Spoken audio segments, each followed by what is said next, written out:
Guys ভুলে ভুলে এই জঙ্গলে এসে রাস্তা আমি ভুলে গেছিলাম, আর জঙ্গলের মাঝখানে এই বাংলোটা আমি খুঁজে পাইছিলাম। তো আজকে দেখি এই বাংলোতে কোনোভাবে কাটানো যায় কিনা রাতটা। আর এখানে দেখি সিসি ক্যামেরা আছে। আচ্ছা দেখি, মনে হয় বাসায় কেউ আছে, তো যাওয়া যাক ভিতরে।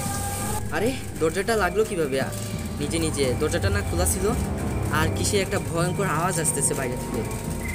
বাড়িটা দেখতে অনেক পুরাতন আর অনেক ভয়ঙ্কর লাগতেছে।